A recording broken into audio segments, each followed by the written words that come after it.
Jamie? Now you have to say hello to everybody. Hello and good morning to all. We are now live. I think that's it. We're good, kiddo. Okay.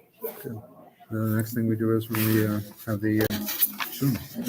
And you may have to do that when you're, well, no, I don't, we'll set up the Zoom, but I think we're not going to stay for the talk. No, we have to go back. Yeah. And so we don't come out and do the Zoom till after the service. So Yeah, we do it right after the service. Yeah. So are you leading? Are you Well, you and I will set up the Zoom, but then I will not stay for the talk. right? But are you the service leader No, today? no. Okay, then we could just go back there now. Okay. Okay.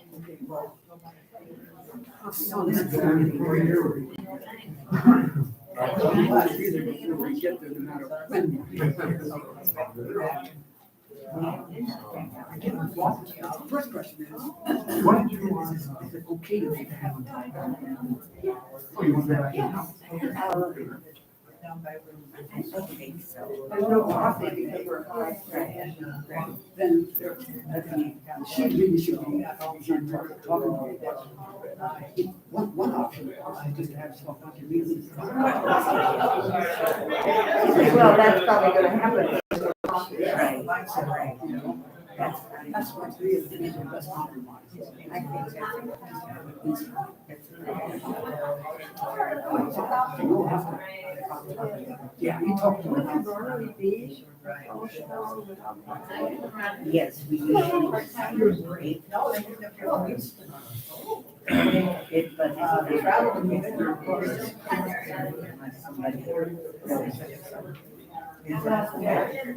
Kathleen Perry.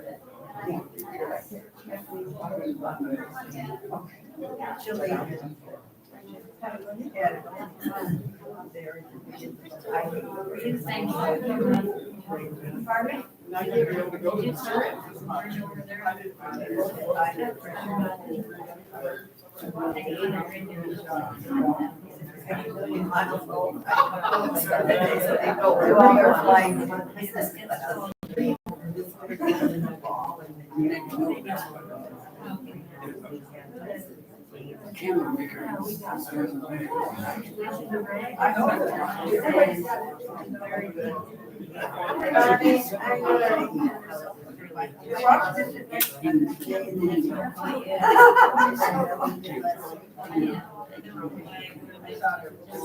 She's made $1 million. She's already contributed $7 million. So most of them $1 million. Total. Oh, okay, great. Okay. I know. Yeah, I get it. So she's selling those train things. Yeah. Got it. Yeah, she's.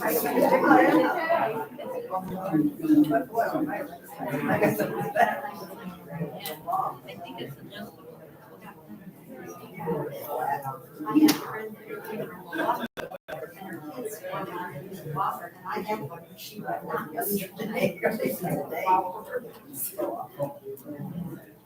Someday.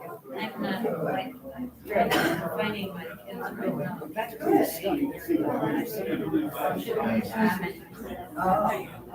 Does she make the candles that are used here? Great. Well, Yeah, I mean, and she ships candles, they always, all over the country. yeah, I know, I'm trying to say this way, but I can't. Okay, and I'm gonna make sure. Yeah. All right. Good for you. I broke the bone about 5 years ago. Washed and red. That was interesting. Yeah, very interesting. They have In my dreams. but what actually I got happens there You know, I was is always going to ignore it. I was just going to think. a stretch. Just what came.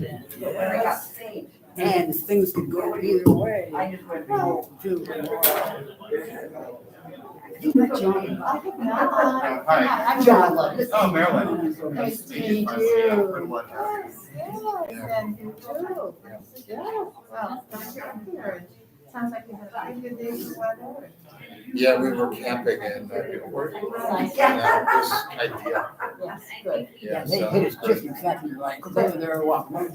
Wednesday, the night we had the picnic. That's right. Yeah. You're right. Wednesday, Yeah. Thursday, we came out Friday. Okay.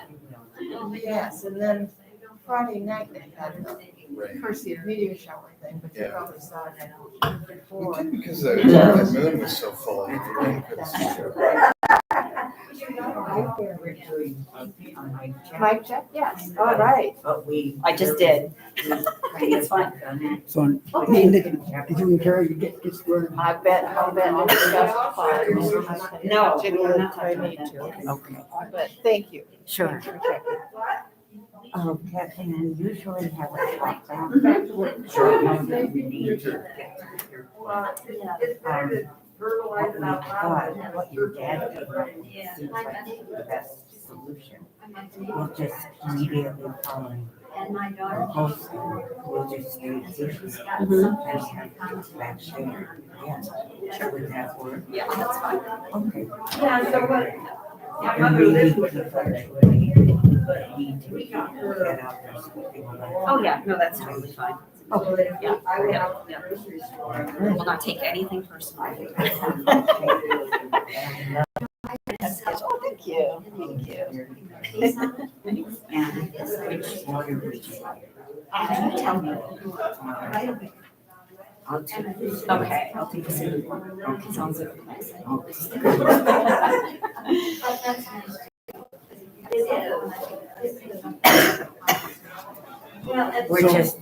We're just You gonna, two all in agreement now? Yeah. How you gonna go? Okay. we're just gonna stay here. Yeah. And I think that's the easiest way to go. I do too, because I know that you would like to get going.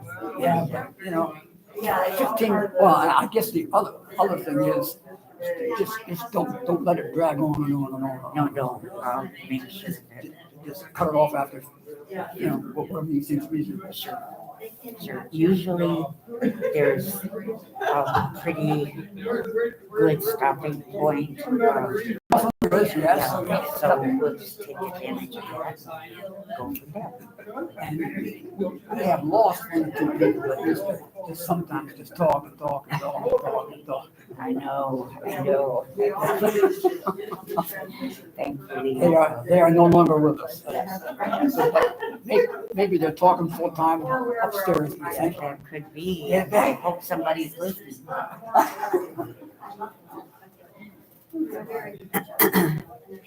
Carrie, would you be interested, would you be interested in using the air magazine? I think we feel like we're back to the safe zone. Otherwise, you know, we've been using this successfully too, so it's really up to you. You've used the air magazine. I think you're in trouble Yeah, I with it had one trouble time, with though, it, so because- this sounds like good enough for me, but Okay. I'm willing to go either Okay. way, so. Okay. And this is All right, so you're height-wise, you're not so far apart, but, you know, just do a little bit of that, and I'll adjust from my side, okay? And I did, my voice is going this morning. I did ask Carl to check if you can see me out there, because I'd rather not stand on the street. Oh, for sure.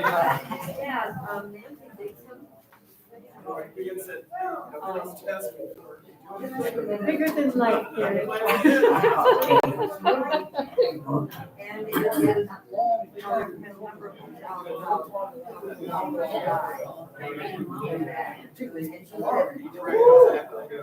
We might not have one on all,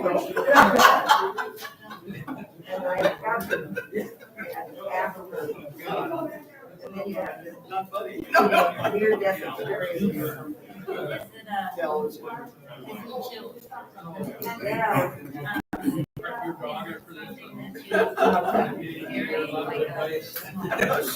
She doesn't. Whoever gave that advice. She needed very little. That's been true for a long time. She just told me about it. I must be right. Yeah, I'm sure I read it the second time. Just, Nick, just reading what she had done. Yeah. We're gonna do it immediately after. Really?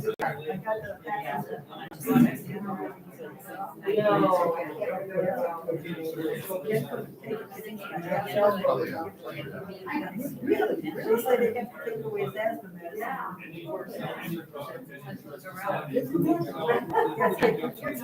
Before you can have it, your doctor has to go to your records. Yeah. Because it can be $2 medication.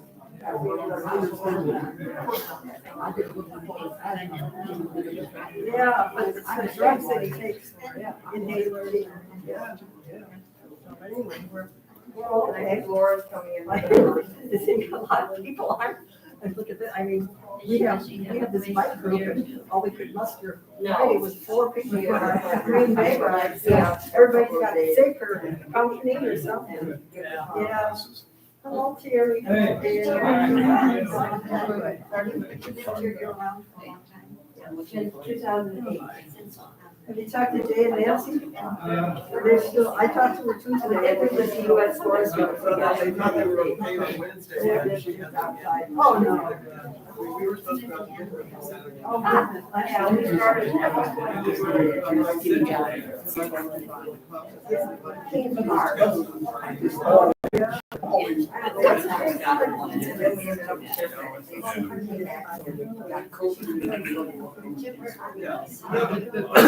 doctor said You speak to the people. That's right. That's all you do. All you do. It takes a long time to get. But I mean, she is. Yeah, works for the, RDA at first. John, if you think about it, we won't go from that. Okay, If you don't think about it, I got that. Hopefully I will. all right, I'll try to remember. Yeah, you guys have it? It's not like that. It's just that with him, they had a patient, and it's how he was 5 days. I just saw Chuck Walker was coming. Oh, Yeah. oh, great. It was ABC. Give him the dollar, she wouldn't get up for about one day. You know, I'm serious. She says, you know, I went on Monday. Yeah. so morning, morning and Thomas are there. Little rough.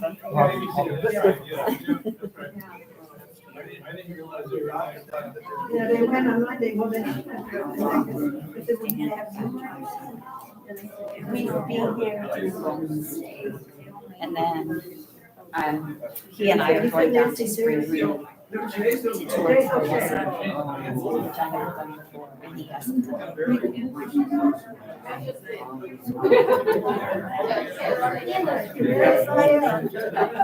Today and the next 3 Sundays.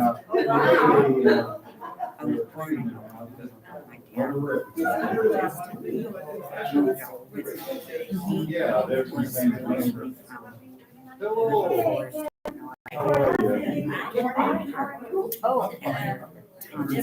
certainly are, yes, yes. Oh,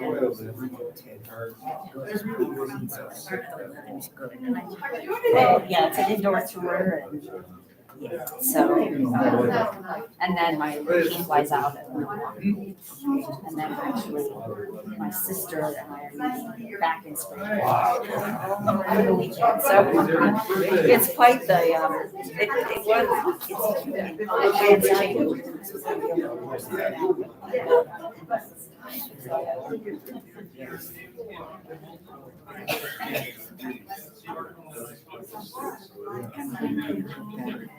I'm on sabbatical this year, so a year from now, she feels very luxurious. Yes. So what part of Dorothy? We live in Vegas.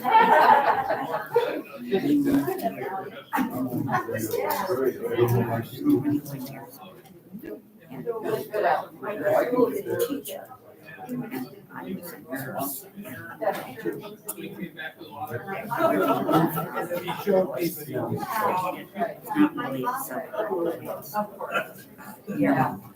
Yes. Hello, Kathleen. How are you? Welcome. Thank you. Thanks for the music.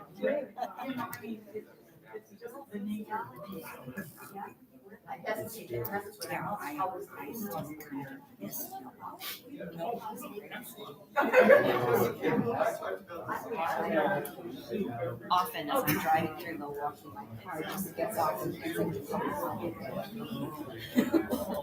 and then the river walk, I stretch my legs a little bit. Oh, that's my kid. And Milwaukee reminds me a lot of Cincinnati. German city, riverfront. Milwaukee also is great, but, yeah. Well, 3 weeks, September 11th.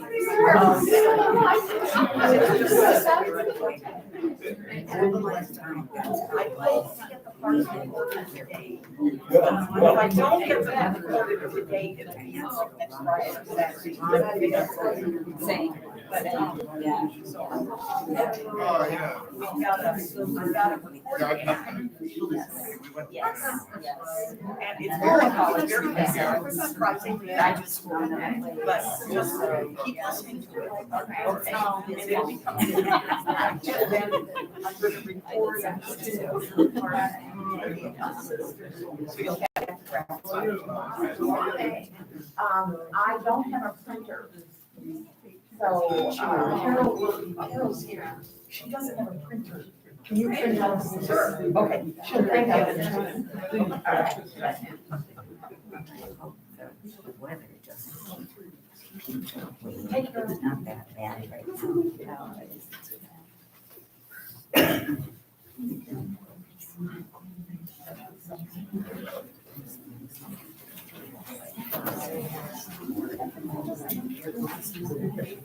Hi, Chuck.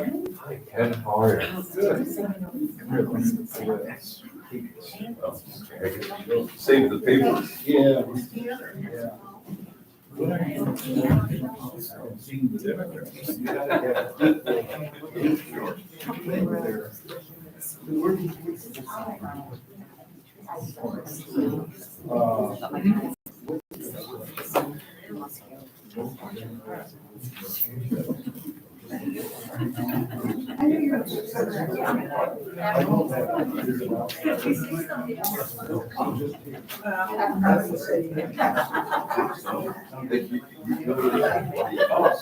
Is capital, so it can also stand for United States. Kind of new, making.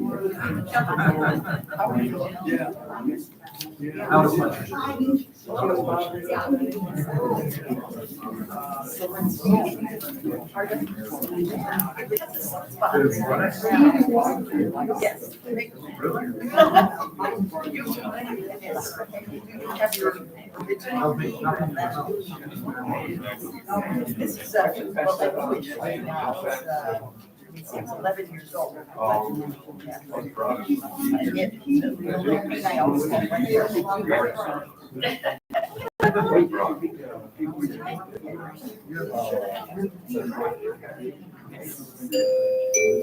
At least as an alternative, yes.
Thank you, Carol.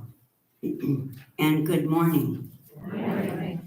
And welcome to the Unitarian Fellowship of Door County. Each week, there may be someone for whom our congregation is a lifeline. Maybe they need the tolerance and acceptance offered in liberal religion. Maybe they seek a community to support and encourage their soul. We hope to always be ready to welcome the visitor into our midst and give them a place of shelter. As we gather together, we let our light shine out into the world, promoting peace, tolerance, and justice. Our faith is not interested in saving your soul. We're here to help you unfold the awesome soul you already have. So, again, welcome. And it is our practice to welcome any visitors, but I don't really see anyone that might be a visitor. If I'm missing someone, please stand so that we can welcome you more personally. But I know that there's someone who's not been here for a while, and I believe that's Jerry, and we're happy to see you here. Good for being here.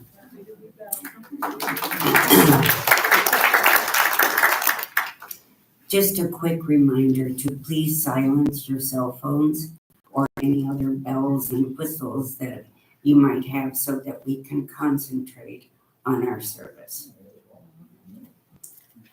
I believe everyone here knows about Unitarian Universalism, but if there is not, we certainly have printed information for you in the foyer. So please take advantage of that. And we also have a website, ufdc.org. Unfortunately, since COVID is still with us, and due to Door County's high level, we will not be having coffee this morning. But we've also decided that for just time-wise, that we will have a talk back, but we will do it immediately after the postlude. But if there is anyone who needs to take a short break, please feel free to. And speaking of a talk back, we have Kathleen Smythe here with us this morning. Very fortunate to have her back here. Her bio is on the front of the order of service, so you can see that she's quite an accomplished individual. I urge you to look at the website that is listed there. I did, and her photographs are just beautiful.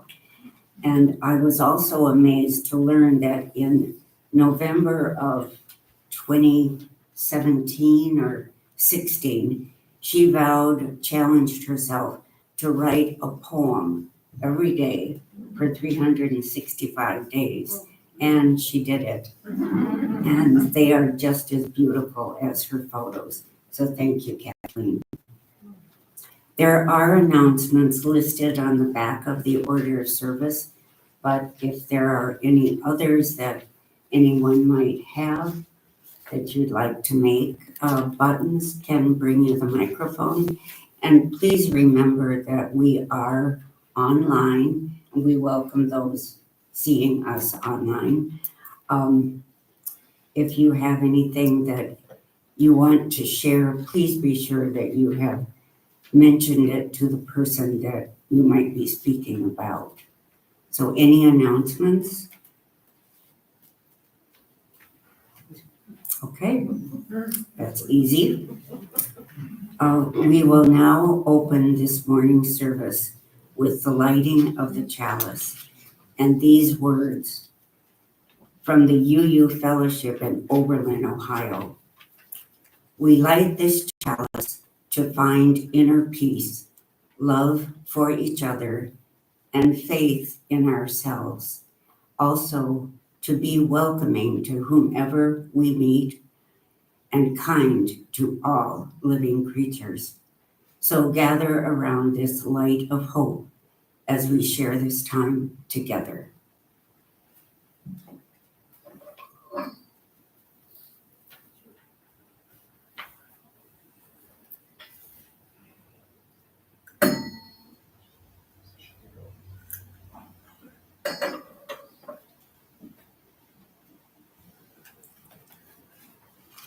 Please rise as you are able in body or spirit to recite the unison affirmation, followed by the doxology.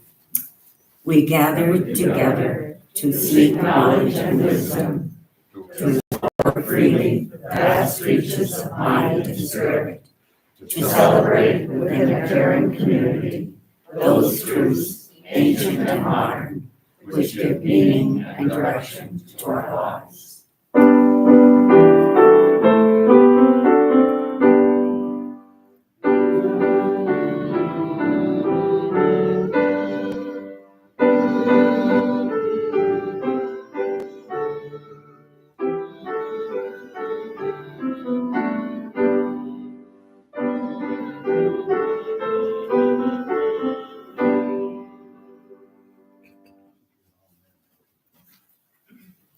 And at this time, we will have joys and concerns.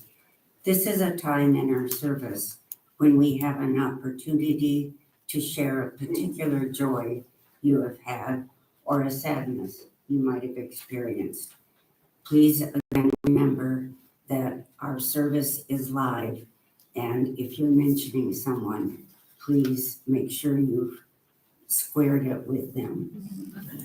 Buttons will bring you the microphone if there are any joys or concerns.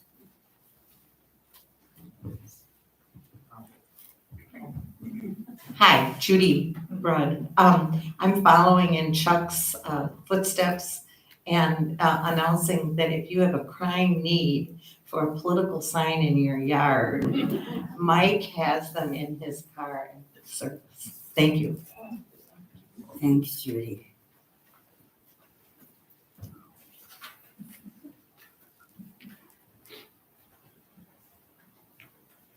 Ladies, I have a joy.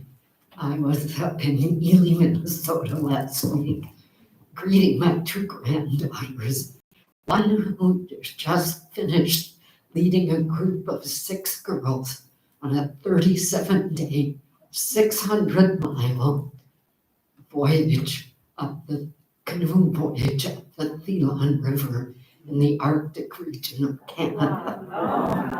Wow. The younger granddaughter right now is leading a backpack trip of young girls on Isle Royal. So they all take after my husband. That's great. I want to share a joy, first of all, that my kids that you've heard the saga about moving up here will be here in roughly 2 or 3 weeks permanently. So I'm thrilled about that. I love our first principal with all my heart and soul, but I'm having a whole lot of trouble with it lately. And I don't know if anybody else is, but I'm trying to put in perspective this. I'm trying to understand something, okay? And there's so much that I just can't seem to understand. So I just ask anybody who is in the same situation, please commiserate with me, because I'm struggling so hard with this. I don't want to hate anybody. I don't want to have hate in my heart. Wow. And I'll just, thank you. Thank you, Cindy. Two joys, I guess I would say. This is such a generous group of people, such a generous congregation.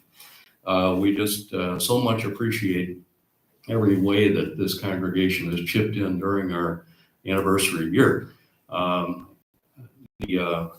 this quarter, as we raise funds for the Door County Housing Project, now in our first month, we're running right up near $2,000 collected so far. So that means we've got another 500 to go in this month and the next month to get the match that we are giving for $2,500 match, and that certainly will meet that. And hopefully we're well on our way toward that 7,500 that we've been able to give each quarter as a congregation. So thank you for that. The concert we had the other night from Birch Creek had about 45 people in attendance. And we gave both the offering basket at the entryway and the little jug that they brought them to Birch Creek. And in those two, in addition to we gave them a moderate fee to come here, but we give them a $300 fee is what they asked for to do a concert. But in addition to that, we sent them along their way with another $580 in tips. So that's $880 that will go to scholarships for Birch Creek kids. And it clearly goes to that. That's wonderful.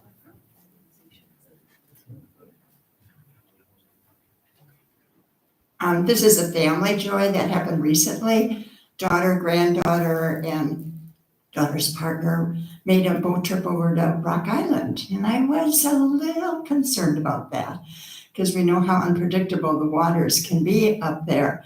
And it went just fine going over, but up came a headwind of 30 miles an hour and waves of 4 feet coming back.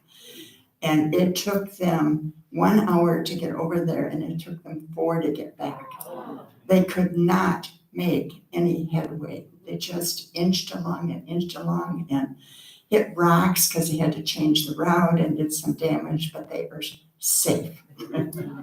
And they said they're never doing it again.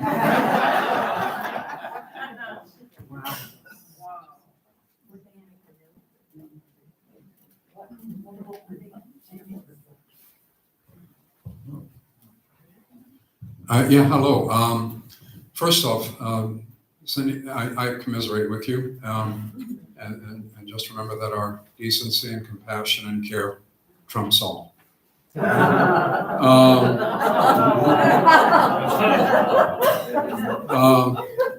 addition to that, I wanted to also tag on to Bob's comments about Friday. It was a wonderful evening of note, in fact, many notes, as they played for us. And you know what was interesting about that concert, by the way? It wasn't just the playing, because the musicality of these kids who've been together for only, what, Bob, a couple of weeks or something like that? 1 or 2 weeks was incredible. Excuse me. But Marty, who was the director of the Ambassadors, invited us to ask questions. And those questions were, it was 50% of the fun of the concert was the questions and having the kids respond to the questions as to who their musical heroes were, or whether they plan to pursue this as a vocation or avocation or whatever the case may be. They were very poised young gentlemen, but they were incredible musicians. And thank you, Bob, and the committee for organizing that. It was wonderful.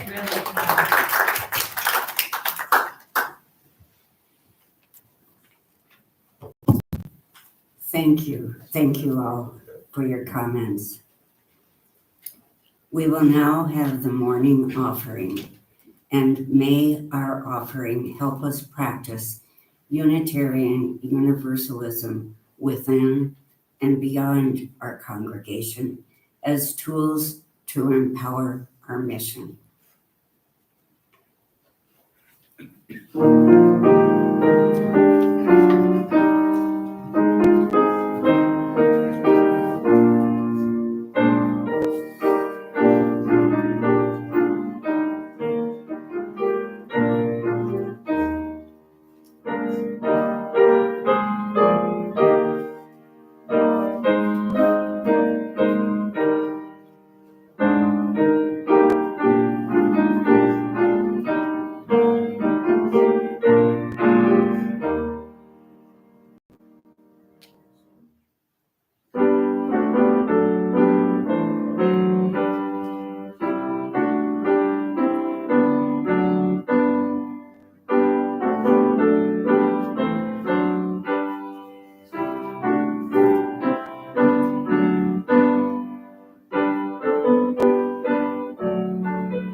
We will now have a moment of quiet with these words.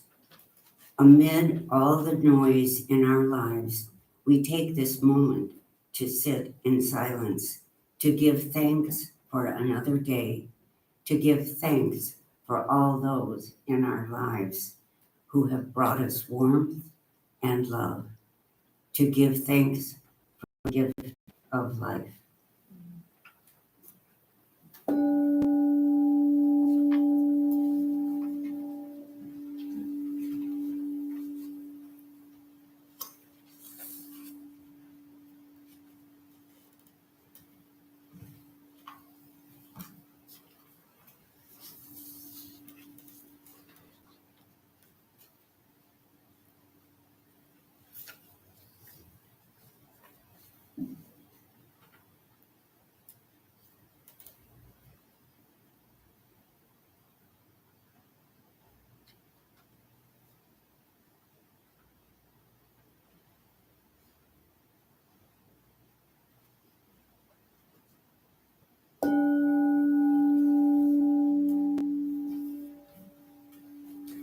And now Kathleen has a reading.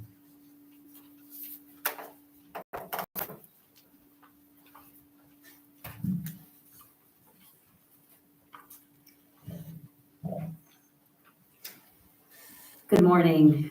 Thank you very much, Carrie. You have the much harder part of this morning's program. So the first reading comes from a book called The Magic of Walking. Walking was born with people, and people are the only true walkers among Earth's creatures. Others creep, crawl, climb, swim, fly. They hop, leap, bound, gallop, and most of all, they run. Oh, thank you. I knew I was going to forget. People walk. The other two characteristics that make people unique among the animals are the skills of their hands and the size of their brain. And there's reason to believe that both the brain and the hands evolved in a subtle interrelationship with the two-legged gait. It's great to be back. John and I were able to spend a couple of days at Newport State Park before the rain came. So we're both feeling revived and appreciative of this landscape. So the title of the message today is Honoring Our Species, Hands and Feet. And the choice of the prelude is very fitting, although you would perhaps have no way to know that, because this message comes out of a larger work that I have in some ways finished, but still am working on through my teaching. And consolation is a very nice way of thinking about that larger project. What is it in the face of so much that seems so wrong that is consoling, in this case, about us as humans who have a lot of things that are not going quite so right. So I like the larger frame of consolation for this as well. So you can think about it in that way or in terms of the title that I've given to it. One of the most provocative courses that I took in college was a history course on the Vietnam War. After we had learned about the enormous and long-lasting political, social, and economic costs of the war, we listened to a panel of Vietnam veterans share their experiences. When asked if they would do it all over again, every one of them said emphatically yes. They deeply missed the physical activity, camaraderie, risk, and ability to look out for one another that came with serving in an active war zone. This shocked me so much that I've never forgotten it. More recently, Elliot Ackerman told Terry Gross last Veterans Day that, quote, "I think that for any person to be happy, they have to have a sense of purpose, right? Well, when you go to war at a relatively young age, I would argue you sort of develop a kind of dysfunctional relationship with purpose. So you're in your late teens, early 20s, And let's say you're in Afghanistan and you have to hold a mountain post, or you're in Iraq and you have to secure however many city blocks. You're trying to accomplish that mission with a group of people who are probably going to wind up being some of the very best friends you've ever had in your life. So if purpose is this drug that induces happiness at a very young age, you are like freebasing the crystal meth of purpose, end quote. Millennia ago, when our existence relied on working together to outwit savanna predators, people experienced significantly more physical activity and camaraderie and purpose than most of us do these days, cooking bacon or driving to work. The needs the veterans said they missed and that Ackerman notes gets hyper-satisfied in recent wars are universal to humans, to our species. They include things like physical exertion, working together for a common goal, such as security or food production, the work that many of you are engaged in here as a Unitarian Universalist community, and a sense of meaning and purpose. Technology, wealth, and passive entertainment do not negate these needs. In 2009, a group of 28 internationally renowned scientists through the Stockholm Resilience Institute, led by Johan Rockström, identified and quantified 9 planetary boundaries. If humans do not cross these boundaries, they predicted more than a decade ago, then we will be able to continue to thrive for generations to come. Crossing these boundaries, however, will lead to rapid and irreversible environmental changes. In January 2015, researchers noted that human societies have crossed 4 of the 9 planetary boundaries: climate change, loss of biosphere integrity, land system change, mostly due to deforestation and farming, and altered biogeochemical cycles, mostly due to the overuse of phosphorus and nitrogen and other fertilizers. Thus, we now are in the Anthropocene. The 2 phenomena of ignoring and crossing human and planetary boundaries are closely related. We are experiencing a clash between our evolutionary inheritance of 7 million years of hominin evolution and our modern civilization. This is a clash between our biological evolution and our cultural evolution. We're in trouble as a species, and we need to reconnect what has been disconnected. Humans are hardwired with a connection to the earth. The premise of this presentation is that healing the planet and human communities are remarkably synergistic. If we heal ourselves, and I suggest we do so, starting with greater use of our hands and feet, we will be healing the earth as well. There's a great deal of evidence to indicate that people in many parts of the industrialized world suffer from a lack of handiwork and footwork. The characteristics that differentiate Homo sapiens from other species are not always agreed upon by scientists, but there is general agreement about our agile hands and our capacity to walk on 2 feet. 12,000 years ago, at the beginning of the Holocene, the epoch that preceded the Anthropocene, our human ancestors began to develop various forms of agriculture. Then several hundred years ago, humans began to harness ancient sunlight in the form of coal, followed by petroleum and natural gas, to provide energy for all the tasks they wanted to accomplish. We could make such enormous changes for several reasons. Homo sapiens inherited aggressiveness from chimpanzees and pro-sociality from bonobos. They inherited arms, hands, legs, and feet, which enabled craftspersonship and locomotion. And they came to possess enormous technological capabilities through the capacity to communicate ideas and solve problems.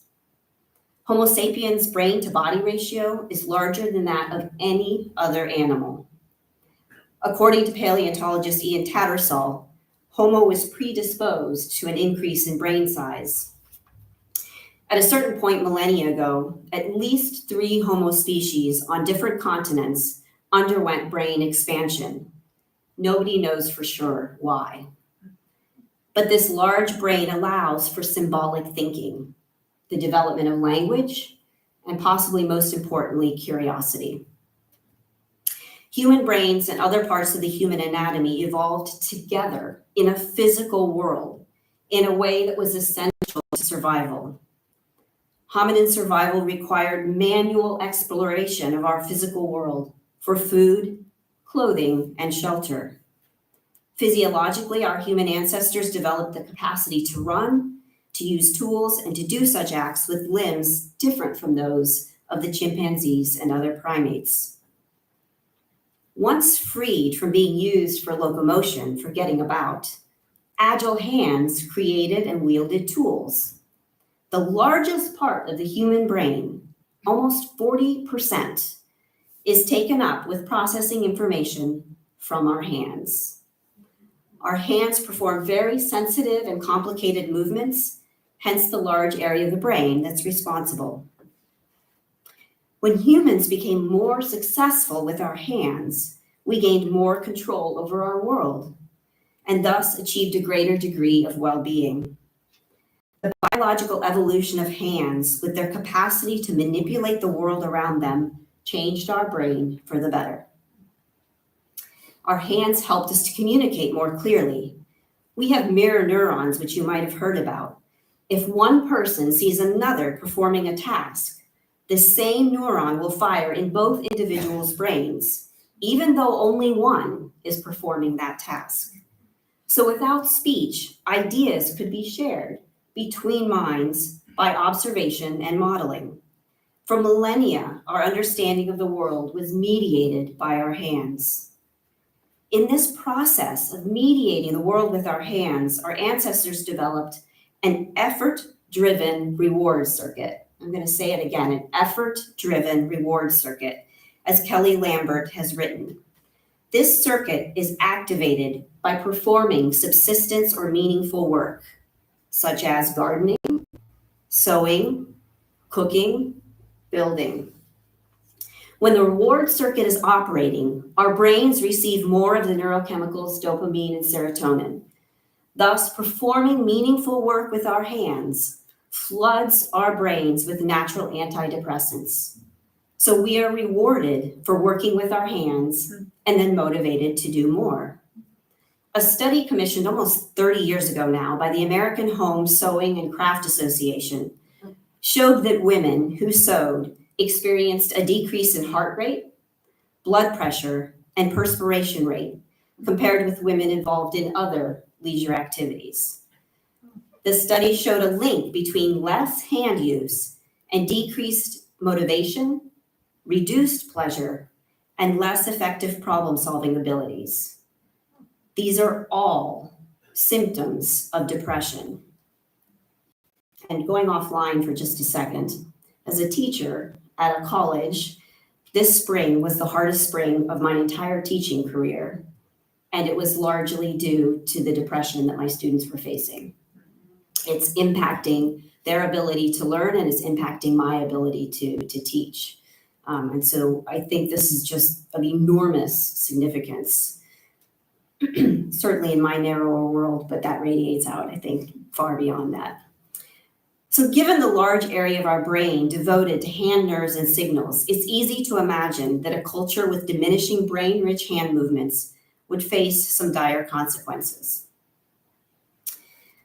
Unlike many other earlier hominins, Homo sapiens are also bipedal. We walk on 2 feet. The efficiency of this method of locomotion eventually contributed to our capacity to dominate the planet. But bipedality in and of itself is not necessarily an advantage. We're less agile than our primate cousins. In fact, our walking is more like teetering or balancing on a pair of stilts. But the fossil record is clear that bipedalism predates significant brain development. So the development of our feet was not as closely associated with brain development as it was for our hands. Yet for more than half the body's muscles, the primary function is getting around. 1/4 of the bones in the human body are in our feet. which also contains 141 tendons, muscles, and ligaments. With the increase in walking efficiency, ancient humans could make a living foraging and hunting on the savanna. Studies show that contemporary gatherer and hunters typically travel 6 to 8 miles a day. With our unlimited access to motorized transport for most of us, but not all, it's easy to lose sight of how remarkably efficient walking was. Scholar Ivan Illich studied walking and compared it to bicycling and motorized transport. He figured most humans can walk at a rate of 3 to 4 miles per hour. On a bicycle, that rate triples. With motorized vehicles, speed can be 10 to 20 times greater. Illich figured that the average American person, and this was a few decades ago actually, devoted 1,600 hours a year in wages and time to maintain that vehicle, using it to drive about 7,500 miles. That's about 4.5 miles an hour, which is close to the average walking pace, but with a much larger time budget. Humans were built to walk. We were also built to sit for far much less time than we do. For thousands of years now, physicians, philosophers, educators, and scientists have noted the correlation between physical activity and health. Erasmus advocated walking before or after dinner. Thomas Jefferson believed walking was the best possible exercise. Numerous books and articles over the past decades have advised us to get up off the sofa and go for a walk. Exercised bones do not demineralize and thus are far less likely to break. When we walk, every muscle in our body is engaged and our circulation speeds up while heart rate and blood pressure go down. Walking speeds recovery from many types of injuries and ills. Since 1950, scientific studies have determined that men and women who walk most days have lower occurrences of heart attack and stroke, hypertension, type 2 diabetes, site-specific cancers, especially of the colon and breast, osteoporosis, and depression. A vigorous walk increases the amount of oxygen that each heartbeat carries to the rest of the body, improving cognitive ability. It also increases the brain's supply of endorphins, returning to those positive chemicals, contributing to an overall sense of well-being. And yet, I don't need to tell you that the modern lifestyle with wage work and sedentary forms of entertainment leads to a great deal of sitting. A lot of it you can see happening in downtown Sister Bay on any given day during the summer.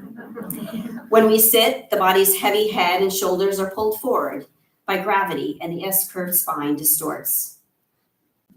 Even more significantly, perhaps, though, we were built to walk on the earth.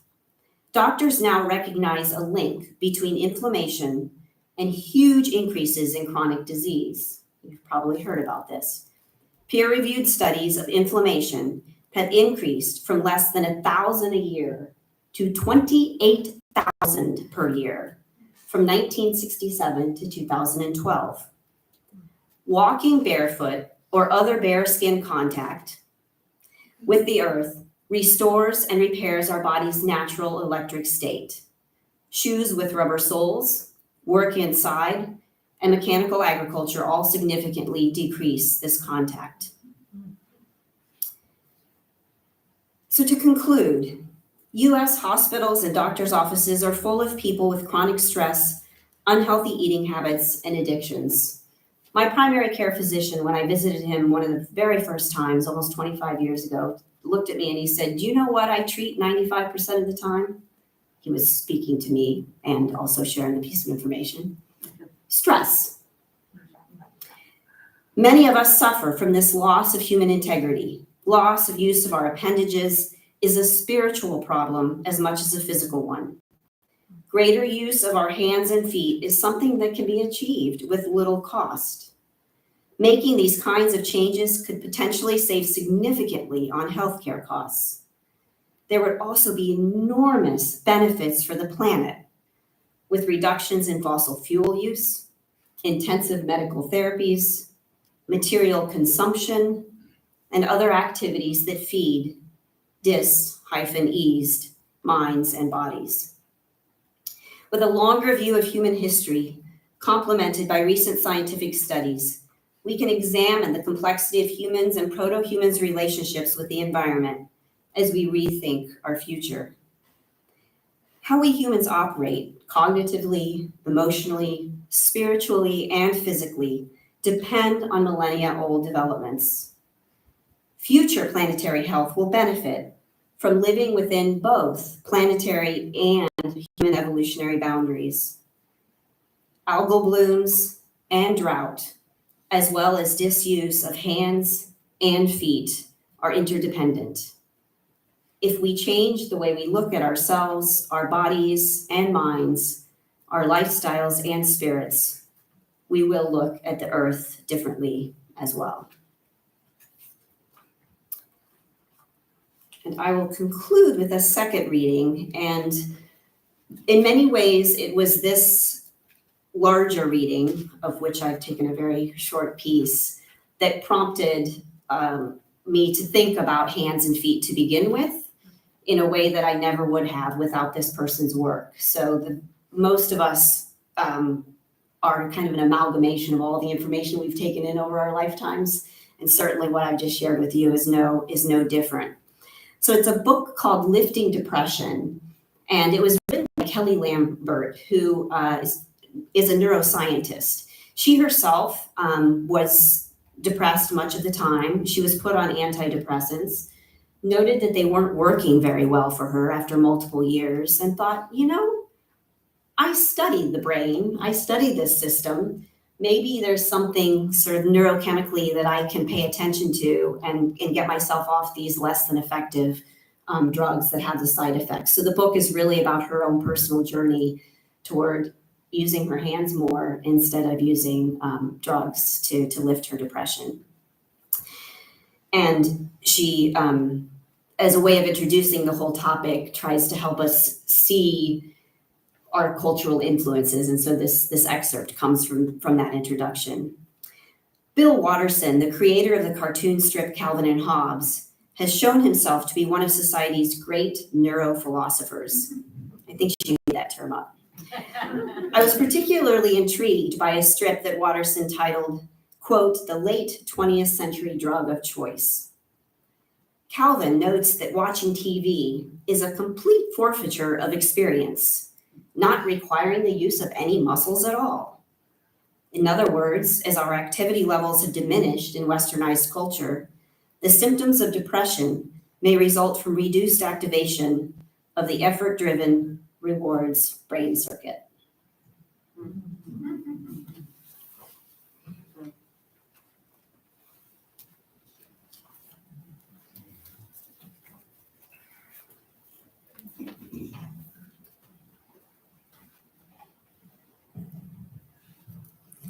Thank you, Kathleen. That was very, very good. Lots to chew on. I will extinguish the chalice with these words. We extinguish the chalice here that it might glow gently in our hearts. May it light our path as we leave this place. May it guide our way until we are together again.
If anyone would like to stay for the talk back, please remain or come back in about 5 minutes at the most.